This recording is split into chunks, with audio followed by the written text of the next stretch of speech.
जी बेटा, प्यारे बच्चों, अस्सलाम वालेकुम। मुझे उम्मीद है कि आप खैरियत से होंगे। बच्चों, कल तक हमारे कल तक की हमारी क्लास में इक्विलिब्रियम के न्यूमेरिकल चल रहे थे और आप जानते हैं कि हम 1 2 3 4 5 6 7 8 9 10 11 12 13 14 15 16 17 17 न्यूमेरिकल कर चुके हैं। कोई वजह होगी मैं आपको इतने सारे न्यूमेरिकल करवा रहा हूँ। पेपर में बेटा बहुत मुश्किल मुश्किल आते हैं। खैर, 17 तक मैं आपको करवा चुका हूं। आज मैं आपको क्वेश्चन नंबर 18 से शुरुआत करना चाहता हूं। क्वेश्चन नंबर 18 बच्चों, ये रहा हमारा क्वेश्चन नंबर 18। ठीक है, आप अगर गौर करें, इसमें इक्वेशन वही है पुरानी वाली। कौन सी पुरानी वाली? एसिटिक एसिड का रिएक्शन इथाइल अल्कोहल से हुआ तो इथाइल एसीटेट बना और वाटर बना। इथाइल एसीटेट बना और वाटर बना। ठीक है, अब आपसे क्वेश्चन में कहा जा रहा है how many moles of ester are formed. एस्टर के कितने मोल फॉर्म होंगे when 3 moles of alcohol are mixed with 1 mole acid। Acid एक ही एसिड है, एसिडिक एसिड, यानी 1 मोल एसिड और 3 मोल अल्कोहल। 1 मोल एसिड और 3 मोल अल्कोहल को मिलाकर छोड़ दें तो इक्विलिब्रियम आने पर एस्टर, इथाइल एसीटेट को कहते हैं एस्टर, एस्टर के कितने मोल बनेंगे। ठीक है, और केसी की वैल्यू हमें गिवन है 4। और आप ये तो जानते हैं कि जब तक ये दोनों रिएक्टेंट इतने इतने रहेंगे, जब तक दोनों प्रोडक्ट 0 और 0 रहेंगे। ठीक है, मतलब जब तक दोनों रिएक्टेंट जो गिवन है उतने रहेंगे, जब तक प्रोडक्ट 0 0 रहेगा। फिर बच्चों कभी ना कभी रिएक्शन स्टार्ट होगा, प्रोडक्ट बनेगा, रिवर्स होगा, इक्विलिब्रियम आएगा। कभी ना कभी इक्विलिब्रियम एस्टैब्लिश होगा। ठीक है, अच्छा, आपसे कह रहे हैं how many moles of ester are form at equilibrium. ये बताइए, जब इक्विलिब्रियम एस्टैब्लिश होगा तो बताइए एस्टर के कितने मोल फॉर्म होंगे। हमें क्या पता कितने होंगे, हमें नहीं मालूम। हमें नहीं पता बेटा एस्टर के कितने मोल बनेंगे। हाँ, एक बात मालूम है, वो क्या? जितने मोल एस्टर के बनेंगे वाटर के भी उतने ही मोल बनेंगे। एस्टर के जितने मोल बनेंगे वाटर के भी उतने ही मोल बनेंगे। ठीक हो गया?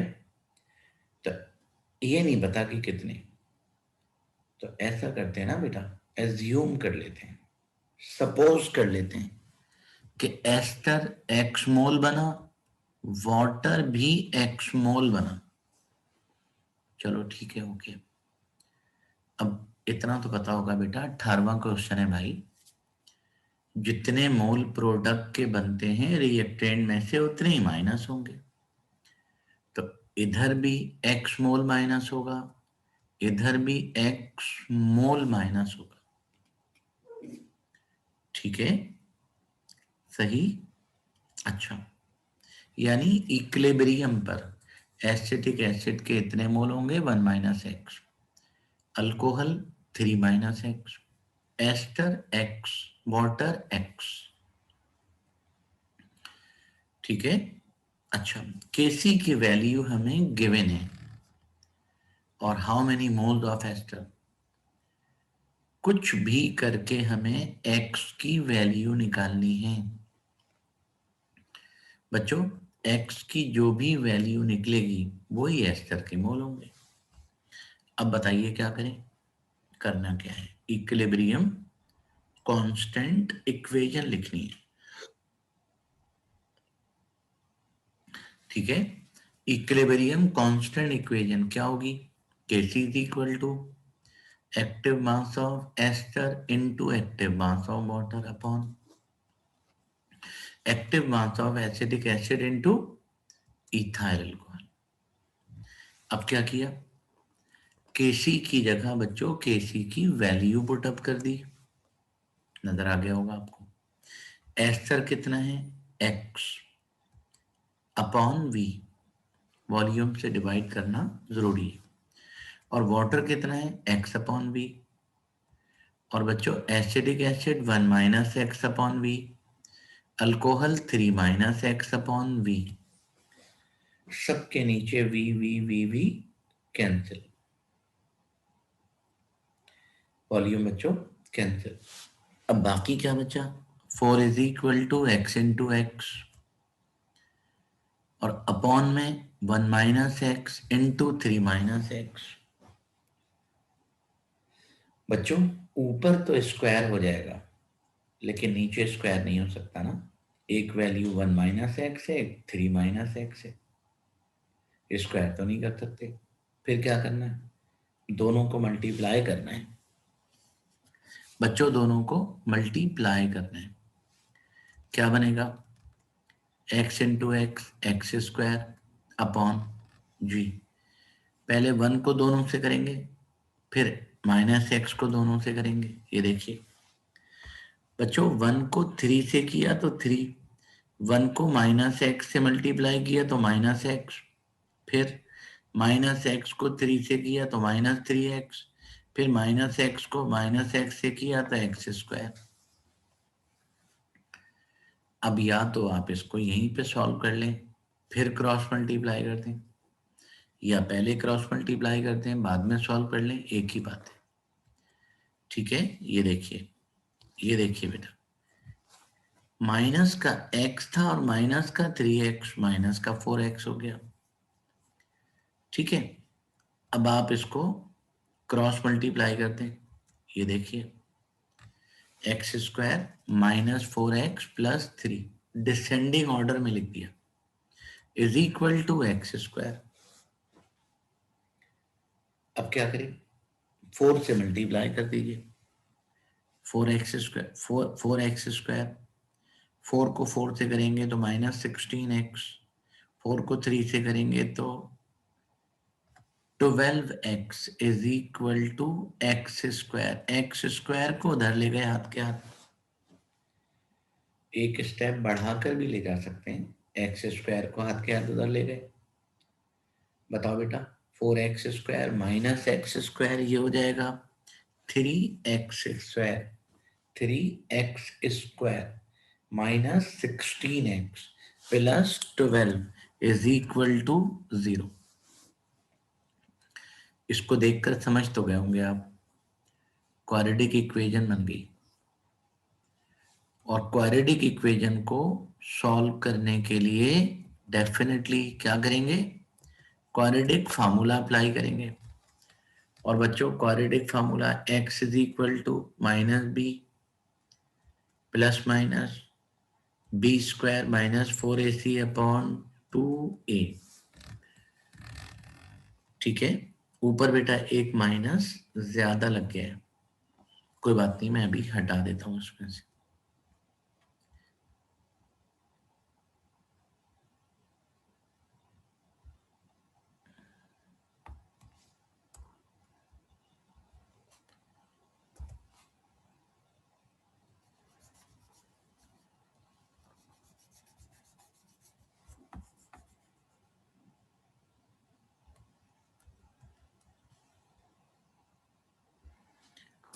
जी भाई, तो बच्चों बात ये हो रही थी मेरा बेटा, बात आपसे ये हो रही थी कि quadratic formula x is equal to minus b plus minus under root b square minus 4ac upon 2a।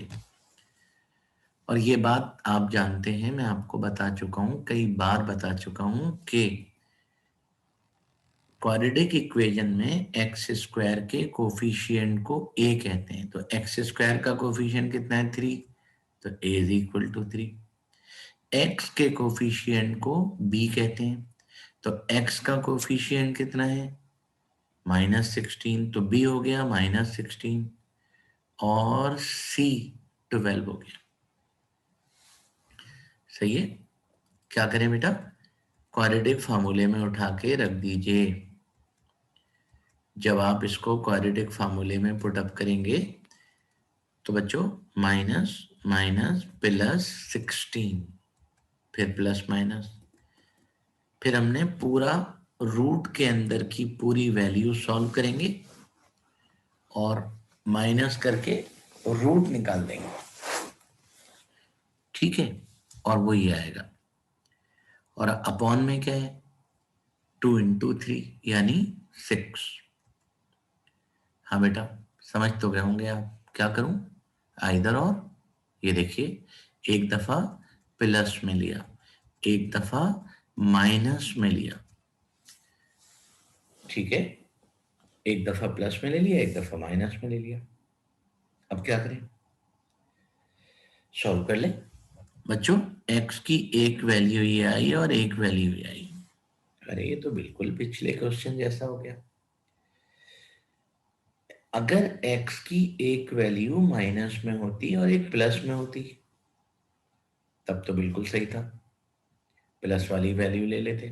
लेकिन यहां दोनों वैल्यूज प्लस में है, तो दोनों वैल्यूज प्लस में हों तो ये देखते हैं कि रिएक्टेंट की इनिशियल कंसंट्रेशन से छोटी वैल्यू कौन सी है। अगर आप 4.43 को देखें तो बेटा रिएक्टेंट की इनिशियल कंसंट्रेशन से बड़ी है। अच्छा, 1 में से माइनस हो रहा है x, तो 1 में से 4.43 तो माइनस नहीं हो सकता, और 3 में से 4.43 भी माइनस नहीं हो सकता। तो ये वाली वैल्यू रिएक्टेंट की इनिशियल कंसंट्रेशन से बड़ी है, तो रूल्ड आउट, निकाल दें, फेंक दें। और ये जो दूसरी वैल्यू है ये बच्चों रिएक्टेंट की इनिशियल कंसंट्रेशन से छोटी है। 3 से तो छोटी है ही, 1 से भी छोटी है। तो इसका मतलब ये वाली वैल्यू राइट है। ठीक है, तो पता चल गया x की करेक्ट वैल्यू 0.9। और हमसे क्वेश्चन में पूछ क्या रहे थे? How many moles of ester, और एस्टर के मोल कितने हैं? x। तो x की वैल्यू ये होगी। इसको हमें सलीके से लिखना होगा। वो कैसे? Since the initial concentration of acetic acid and ethyl alcohol are less than 4.43, therefore x is equal to 4.43 is ruled out. In other words, x is equal to 0.9 mole, यानी x की ये वैल्यू करेक्ट होगी। Hence at equilibrium, बच्चों at equilibrium the number of moles of ester formed will be 0.9 mole. Ester के जो मोल form होंगे वो बच्चों 0.9 मोल होंगे। ये मेरा बेटा हमारा 18वां क्वेश्चन था। ठीक है, अच्छी सी प्रैक्टिस कीजिएगा इसकी। चलते हैं अगले क्वेश्चन की तरफ, और अगला क्वेश्चन हमारा क्वेश्चन नंबर 19 है। इसके बारे में मैं आपसे कुछ पूछूंगा, जवाब दीजिएगा। बच्चों इक्वेशन ये है, acetic acid plus ethyl alcohol. Acetic acid का इथाइल अल्कोहल से रिएक्शन हुआ तो एस्टर बना और वाटर, एस्टर बना और वाटर, ठीक है, ओके। अब आपसे कह रहे हैं 60 gram acetic acid and 46 gram ethyl alcohol. फिर वही वाली बात, ग्राम आ गया तो जाहिर है मोल में कन्वर्ट करना पड़ेगा। 60 ग्राम एसिटिक एसिड को मॉलिक्यूलर मास 60 से डिवाइड करेंगे तो 1 मोल बनेगा। इथाइल अल्कोहल 46 ग्राम है, इसको भी मॉलिक्यूलर मास 46 से डिवाइड करेंगे, ये भी 1 मोल बन जाएगा। Are heated to give equilibrium mixture, यानी इनको मिलाकर हीट किया। और आप ये बात जानते हो, जब तक ये दोनों इतने इतने रहेंगे, जब तक प्रोडक्ट 0 0 रहेंगे, लेकिन कभी ना कभी इक्विलिब्रियम तो आना है ना बेटा, कभी ना कभी इक्विलिब्रियम तो आना है। जब तक ये दोनों जितने गिवन थे, 60 ग्राम का मतलब 1 मोल, 46 ग्राम अल्कोहल का मतलब 1 मोल, ठीक है। अच्छा, कह रहे हैं to give equilibrium mixture, equilibrium mixture में 12 ग्राम वाटर और 58.7 gram ethyl acetate, 58.7 gram ethyl acetate को मॉलिक्यूलर मास से डिवाइड कर दिया, मोल बन जाएगा। 12 ग्राम वाटर अपॉन 18, ये भी मोल बन जाएगा। यानी एसिटिक एसिड 60 ग्राम था मतलब 1 मोल, इथाइल अल्कोहल 46 ग्राम था मतलब 1 मोल। और जब दोनों का रिएक्शन हुआ, इक्विलिब्रियम आया, तो 58.7 ग्राम इथाइल एसीटेट और 12 ग्राम वाटर बना। इनको भी बच्चों मोल में कन्वर्ट कर देंगे, मोल में कन्वर्ट किया तो ये आया और ये आया। और आपको ये तो पता ही है कि प्रोडक्ट के जितने मोल बनते हैं, रिएक्टेंट में से उतने ही मोल माइनस हो जाते हैं। तो प्रोडक्ट के कितने मोल बने हैं आपके सामने, यही मोल रिएक्टेंट में से माइनस हो जाएंगे, ओके। और माइनस होने के बाद रिएक्टेंट इतना बचेगा। सुन लिया, आपसे कह रहे हैं find equilibrium constant, equilibrium constant find करने को कह रहे हैं, ठीक है। बताओ बेटा क्या करें। इक्विलिब्रियम कांस्टेंट इक्वेशन लिखेंगे, वो क्या होगी, Kc is equal to active mass of ester into active mass of water upon active mass of acetic acid into active mass of ethyl alcohol, ठीक है। अब क्या करें बेटा, Kc निकालना है।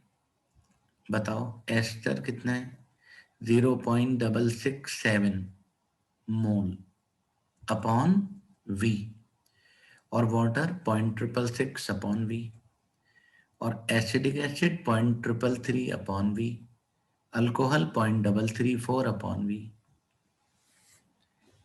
बच्चों सारे V कैंसिल हो जाएंगे, ठीक है। और जब ये सारे V कैंसिल होंगे तो बच्चों सॉल्व करेंगे, आंसर आ जाएगा 3.99। नो यूनिट, कोई यूनिट नहीं होगी, क्योंकि सेम क्वांटिटीज का रेशो है, ठीक बेटा। अच्छा, ये तो आसान सा क्वेश्चन था, आगे बढ़ते हैं, प्रैक्टिस करिएगा बच्चों। ये रहा हमारा क्वेश्चन नंबर 20। अच्छा, इस क्वेश्चन में इक्वेशन वही है, वही मतलब acetic acid plus ethyl alcohol, acetic acid और इथाइल अल्कोहल को रिएक्ट करवाया, एस्टर बना और वाटर बना, ये इसकी इक्वेशन है, ठीक है। इस क्वेश्चन को बेटा जरा फोकस कीजिएगा, तवज्जो दीजिएगा। ये इक्वेशन है इस क्वेश्चन में। अब मुझे बताइए आपसे बोल क्या रहे? 4.6 ग्राम इथाइल अल्कोहल, फिर वही gram, and 6 gram acidic acid kept at constant temperature, मतलब 6 ग्राम एसिडिक एसिड और 4.6 ग्राम इथाइल अल्कोहल, इन दोनों को मिलाकर कांस्टेंट टेम्परेचर पर रख दिया।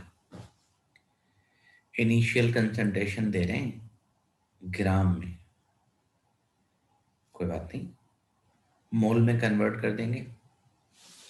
एसिडिक एसिड कितना है? 6, और एसिडिक एसिड का मॉलिक्यूलर मास होता है 60, तो मास अपॉन मॉलिक्यूलर मास, ये आ जाएगा 0.1 मोल। अल्कोहल कितना है? 4.6, और अल्कोहल का मॉलिक्यूलर मास होता है 46, तो 4.6 अपॉन 46, ये भी बन गया 0.1 मोल। यानी एसिटिक एसिड 6 ग्राम, 6 ग्राम मतलब 0.1 मोल। इथाइल अल्कोहल 4.6 ग्राम मतलब 0.1 मोल। सही। जब तक ये दोनों इतने इतने रहेंगे, जब तक प्रोडक्ट 0 रहेगा, ये तो पता ही है आपको। चलो ठीक है, लेकिन बच्चों इनको मिलाकर छोड़ेंगे जब, तो इक्विलिब्रियम तो एस्टैब्लिश होगा ना। ठीक है। अच्छा, आपसे कह रहे हैं kept at constant temperature until equilibrium was established, जब तक इक्विलिब्रियम एस्टैब्लिश नहीं हो गया। ओके, कभी ना कभी इक्विलिब्रियम एस्टैब्लिश होगा। तो क्या आपसे कह रहे हैं 2 ग्राम अनयूज्ड एसिड वर प्रेजेंट, यानी जब इक्विलिब्रियम एस्टैब्लिश हुआ तो एसिटिक एसिड बाकी बचा 2 ग्राम, था कितना? 6 ग्राम, बाकी कितना बचा? 2 ग्राम, है ना बेटा? अच्छा, एसिटिक एसिड 2 ग्राम बचा, अल्कोहल भी तो कुछ ना कुछ बचा होगा। बता नहीं रहे कि अल्कोहल कितना बचा, ये नहीं पता कि अल्कोहल कितना बचा। एसिडिक एसिड 2 ग्राम बाकी बचा। बच्चों ग्राम में बात नहीं होती, इक्विलिब्रियम के क्वेश्चन में ग्राम का कोई काम ही नहीं है।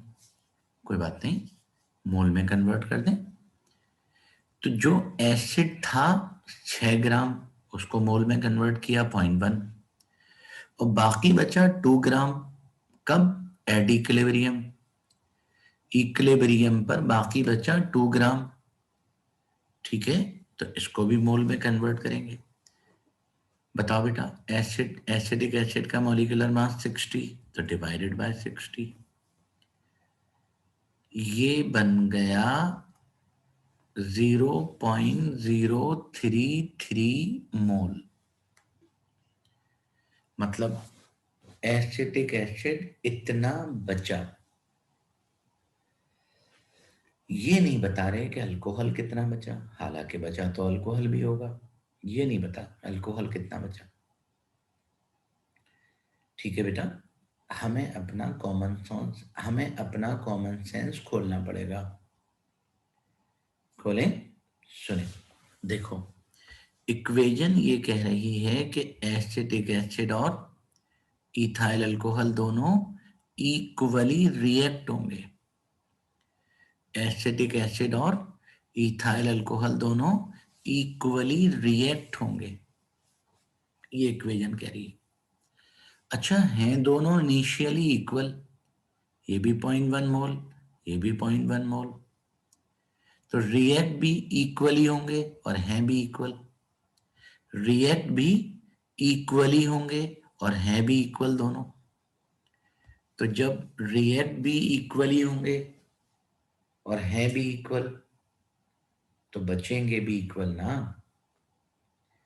रिएक्ट भी इक्वल होंगे और हैं भी इक्वल तो फिर बचेंगे भी इक्वल।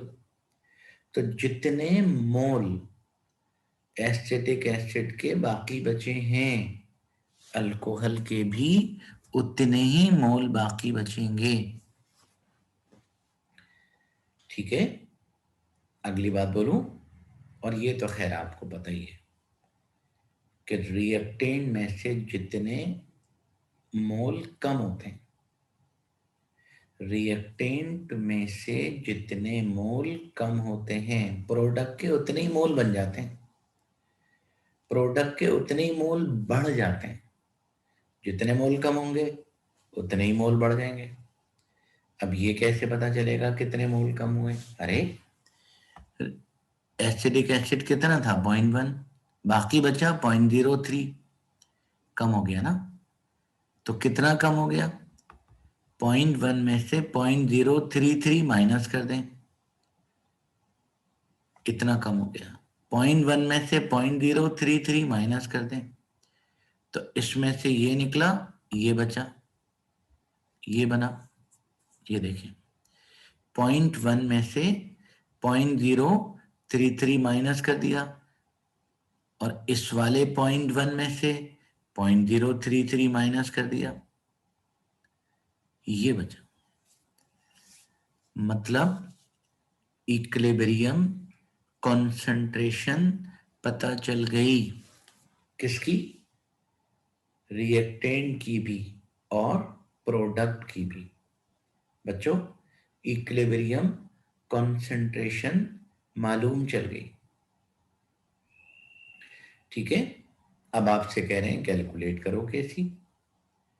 तो बच्चों अब कैलकुलेट करना कौन सी बड़ी बात है? कैसी कैलकुलेट करना अब कौन सी बड़ी बात है? बताओ क्या करें? इक्विलिब्रियम कांस्टेंट इक्वेशन लिखें, ये लो। फिर उसके बाद सबके mole upon V upon V upon V upon V, mole तो सबके ही रहे अपॉन वी, सारे V V V V cancel हो जाएंगे, सॉल्व कर लेंगे, ये बचेगा। इसको सॉल्व करेंगे तो केसी की वैल्यू आ जाएगी 4.12, 4.12, नो यूनिट, कोई यूनिट नहीं होगी। ठीक है बेटा, सही है। अगली बात करूं, ये हमारे 20 क्वेश्चन 20 न्यूमेरिकल कंप्लीट हुए और एक हमने बीच में एक्स्ट्रा भी किया था, तो 21 हो गए टोटल जो हमने क्लास वर्क किया है। ठीक है, चलो बच्चों आज का आखिरी क्वेश्चन जरा देखना, 2017 के पेपर में आया था ये बेटा, बीच में एक एक्स्ट्रा क्वेश्चन डाला है मैंने। ठीक है, अच्छा, और इक्वेशन तो आपने देख ही ली। फास्फोरस पेंटाक्लोराइड को डिकम्पोज किया, फास्फोरस ट्राइक्लोराइड बना और क्लोरीन, ये इसकी इक्वेशन है। ये रही बेटा इक्वेशन। ठीक है, अब क्वेश्चन देखें, क्वेश्चन क्या है?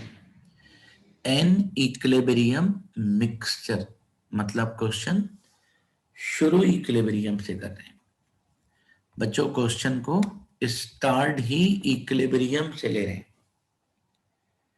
N equilibrium mixture in a 5 litre container, container भी दिया हुआ है, 5 लीटर का कंटेनर है, is found to have 3.84 gram PCl5, 9.14 gram PCl3 and 2.84 gram chlorine. मतलब 3.84 ग्राम PCl5 और 9.14 ग्राम PCl3 और 2.84 ग्राम क्लोरीन इक्विलिब्रियम पर है। पहला क्वेश्चन है ये, जिसमें इक्विलिब्रियम कंसंट्रेशन ग्राम में दी हुई है। कोई बात नहीं बेटा, मॉलिक्यूलर मास से डिवाइड कर लेंगे, मोल बन जाएगा। कह रहे हैं एवलवेट केसी, केसी एवलवेट करना है। अब मुझे बताइए फास्फोरस पेंटाक्लोराइड कितना है?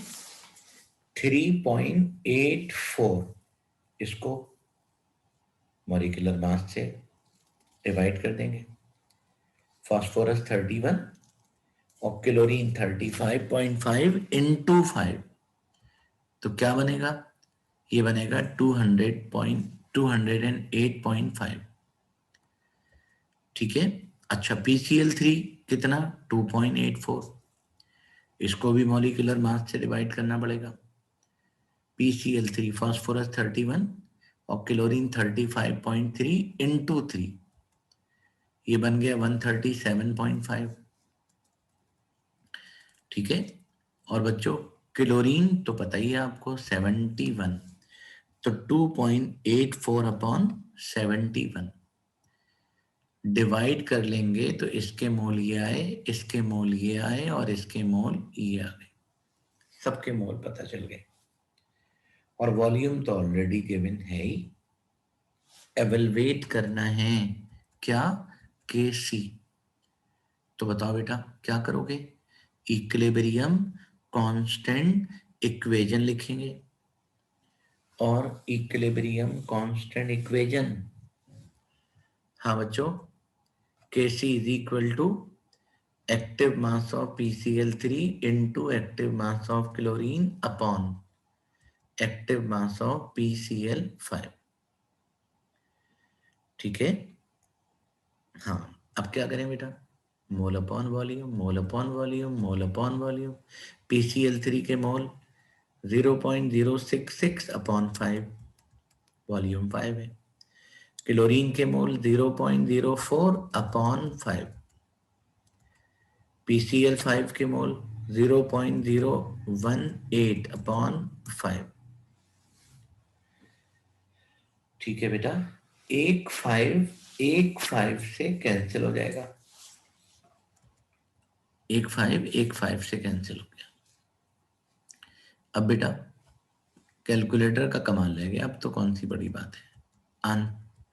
ऊपर वाली वैल्यूज को सॉल्व करेंगे जब, किन किन को? 0.066 इंटू 0.04 अपॉन 5, तो ये आया। ठीक है। अच्छा, इसके नीचे क्या है? 0.018। दोनों को जब डिवाइड करेंगे तो Kc 0.0293। ठीक है बेटा, मोल पर डेसीमीटर क्यूब, यूनिट तो होगी क्योंकि ऊपर 2 मरतबा मोल पर डेसीमीटर क्यूब है, नीचे एक ही दफा मोल पर डेसीमीटर क्यूब है, इसलिए Kc की यूनिट आ गई। ठीक है बेटा, ये 2017 के पेपर में आया था। 2017 के पेपर का क्वेश्चन है। कर लोगे? आगे बढ़े बच्चों। अगली बात ये है, अगली जो बात मुझे आपसे करनी है वो ये है। ठीक है। अच्छा बच्चों, इस क्वेश्चन को आप करोगे। वैसे भी 22 न्यूमेरिकल कर चुके हैं। एक तो बेटा मेरा हक बनता है कि मैं आपसे करवाऊं, ये क्वेश्चन आप करेंगे। ठीक है। अच्छा, और इसको करने के बाद पिक लेंगे इसकी और मुझे व्हाट्सएप करेंगे। मैं चेक करूंगा कि 22 न्यूमेरिकल कराना ज़ाया तो नहीं हो गया कहीं। ठीक है। और मुझे व्हाट्सएप करेंगे। ये बच्चों मेरा व्हाट्सएप नंबर है। आप इस क्वेश्चन का सलूशन भले गलत करें, भले आप इस क्वेश्चन का सलूशन सही करें, लेकिन आपने करना है और मुझे व्हाट्सएप करना है। मैं देखना चाहता हूं कि आप में समझदार बच्चों की तादाद कितनी है। ठीक है, गलत और सही की परवाह मत करिएगा, फिक्र मत करिएगा। आपने इस क्वेश्चन को सॉल्व करके मुझे देना है। ठीक है, फिर मैं इंशाल्लाह आपको आगे कैरी ऑन करूंगा। ये जितने भी क्वेश्चन हम कर रहे हैं बेटा, ये शदीद जरूरी है, शदीद जरूरी है। ठीक है, इनकी जितने भी किए जाएं कम है ये। आप मेरी बात समझ गए? इस क्वेश्चन को सॉल्व करके बच्चों, इस क्वेश्चन को सॉल्व करके आप मुझे व्हाट्सएप करेंगे। ठीक है, चलो बाकी बात इंशाल्लाह मैं आपसे कल करूंगा। जब तक बेटा अपना बहुत ख्याल रखिएगा, अपने पेरेंट का ख्याल रखिएगा, और ऑफ कोर्स मुझे दुआ में याद रखना है आपने।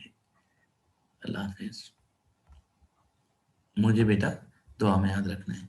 अल्लाह हाफिज। कल इंशाल्लाह अगले लेक्चर के साथ मुलाकात होगी। खुदा हाफिज।